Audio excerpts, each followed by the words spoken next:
Turning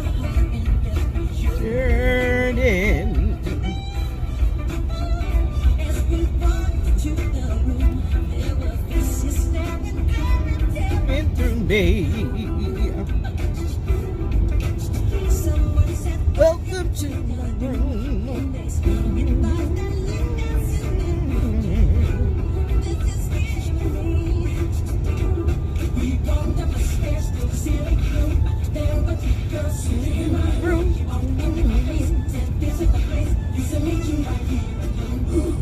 Heartbreak Hotel.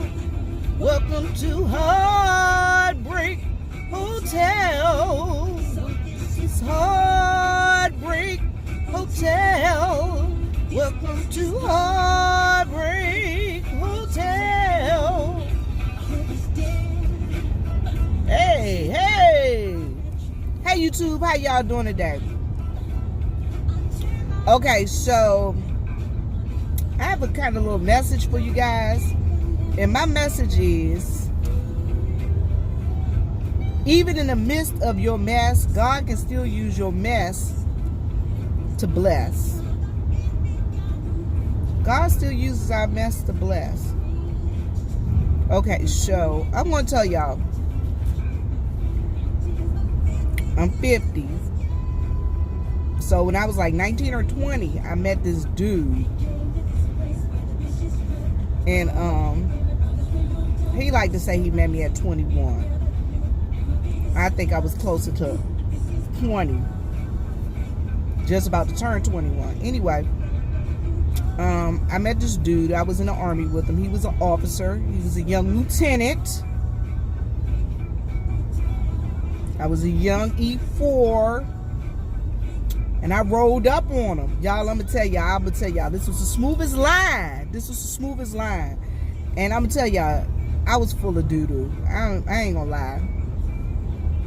I rolled up on him and I was like, I researched him out, y'all. I worked in a hospital, so I could find out anything on anybody on post that I wanted to. I'm talking about medical records. I could go and find out if it was a dude I wanted to holler at. I went to the medical records section. Yo, I need to find out what's going on with this dude. Because we talked. We were in a medical company. And we had confidentiality thing going on. So, we talked amongst ourselves. Yo, do we got a spouse or kids? Alright, so I basically knew what I needed to know. So, I was like, you know what? I seen him. I found out his unit. Because it was like an armor battalion and an infantry battalion, a medical unit, and headquarters, garrison. So, you know, I wasn't on a big post my first duty station. Anyway, and I'm not really saying a duty station because if anybody can figure out the timeline and people that know me, they'll know exactly what's going on. But anyway, so I met this dude. I seen him. And I was like, I was actually in the middle of getting my hair braided, y'all. So like half of my head was like braided. The other half was sticking up like buckwheat. And so I was like, how you doing, sir? He was like, hey, how you doing, soldier? And he walked on past. But I had caught his name. I caught that he was air assault. No, I caught that he was a ranger. He was airborne rank, and he was a ranger. I found out. So I knew his rank, and I knew his patch. So because of that, I was able to get in contact with him. You know what I'm saying? I knew what division he was, whatever, what company he was in, and things of that nature. So I did my hunting, and I hung out with the officers on post, y'all. I hung out with the black officers on post. And he was a new young black officer on post that he had just got there. He hadn't even met the officers on post. And the only reason I know that is because when I got with my officer friends, they was like, who? I was like, yo, this dude, da da da da. They was like, that dude knew. I was like, all right. So what I did is I called this company. So I got my hair all done and I had my uniform on. I called this company to find out where he was. found out he was going to get a haircut. So I went over to the PX, to the barber shop, and I walked past to see if he was like, if I could catch a glimpse of whatever.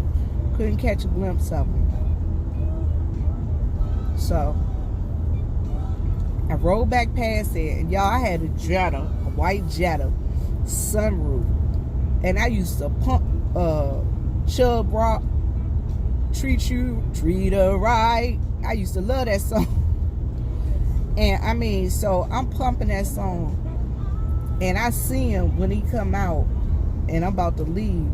So I pull up, I go, and back up to him, and I'm like, hey, how you doing? I said, I hope you don't mind me being so forward, sir, but you're very attractive, and would you like to have a drink sometime? He said, if you don't mind that I'm married. I was like, cool. We just going out for drinks.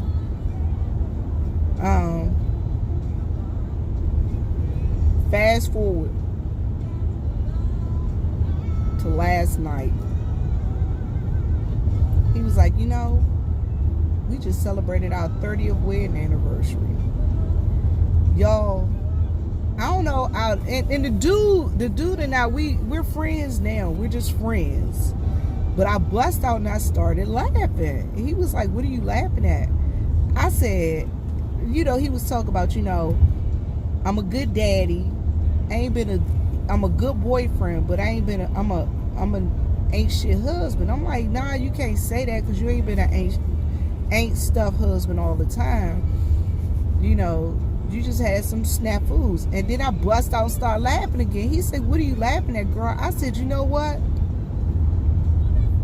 I am probably the reason that you ain't nothing husband, because I rolled up on you and you actually took my offer for a drink. I said, I've been a 29-year, 30-year side chick. I said, oh God. And he just bust out, started laughing. We started laughing about it. It ain't been that long, y'all. Because in the meantime, I got married twice. And I actually broke it off with him when I started going back. When I went back to church and I was serious about being in church, I told him, I said, I can't do this because God is looking at me. And I can't say I'm up in church and I'm, playing church and playing house with somebody else's husband. I said, go home, decide what you're going to do. And then once you break up with her and y'all been divorced for a year or whatever, if you plan on leaving her, then you can get with me. Until then, we can't get together no more. And the reason I said he had to be apart from her for a year, because he had to make sure that was the choice that he decided to make. I never want anybody to say I broke up with my wife because of you. Nah, I wasn't gonna be that shit. But anyway, we kind of chuckled about it because we got a whole bunch of history. Yeah, he's seen me grow from a girl to a woman, and a lot of his he's had a lot to do with a lot of knowledge that I had today. But you know what? Okay, so back to what I was saying. Even in the middle of mess, God can bless. Once I put my foot down and said, yo, I ain't doing this no more. And I told him, I was like, I'm in church, blah, blah, blah. And he was like, well, what are you learning about church or whatever? And I started talking to him about my spiritual walk and things of that nature. Y'all, he decided he was going to go and find a church. And he actually got in a church. This is a guy that told me he would never be without liquor or a side chick. But guess what? It's just him and his wife and the family now.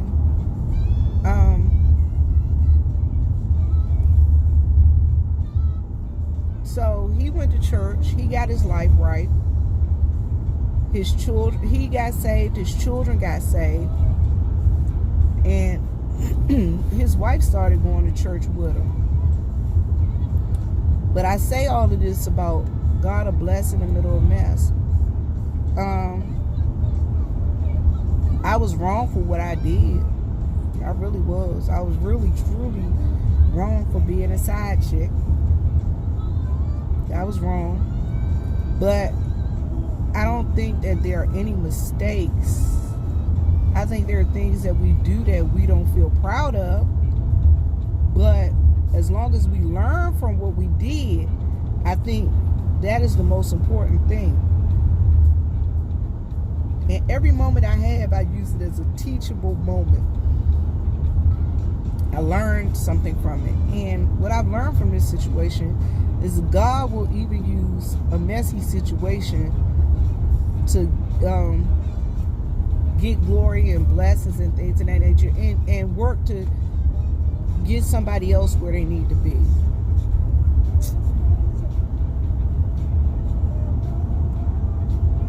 I laugh about it, he and I, we joked about it. I've never met his wife. I've never, I have met the children, but I've never met the wife.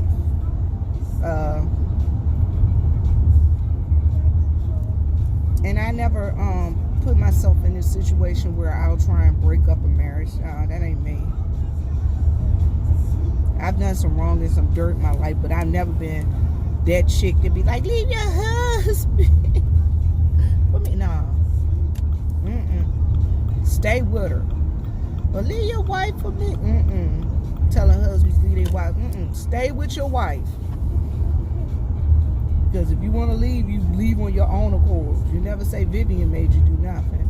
But the thing is, the message of the story and the moral of the story is, even though we both did wrong, we were doing wrong, something good came out of it. First off, there were some innate things in myself that I had to learn. And he helped cultivate those things. But there were some things in himself that he had to learn. And I helped him learn some things about himself. And the other thing is, he decided that he didn't want to be out there running the streets and cheating. And he ended up going to church. His family ended up saved and everything. We still talk, but it ain't like, oh, I love you. Nah, it ain't none of that. It's, I love you, bruh. I love you, sis. It's like, we understood what we did was wrong, but, we just, talk about things that's going on and make our lives better. So, even in the middle of mess, God can still bless. And I know some of y'all gonna get down in my comments and be like, ooh, you's a trampy old girl. Y'all, I did what I did. Am I proud of it? No.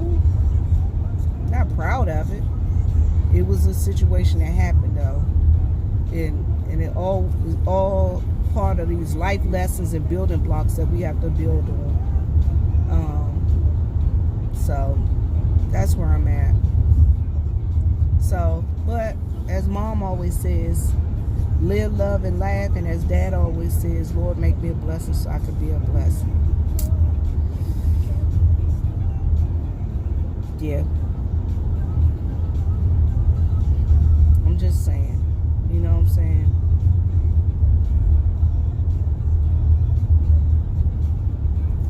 I'm just saying, y'all.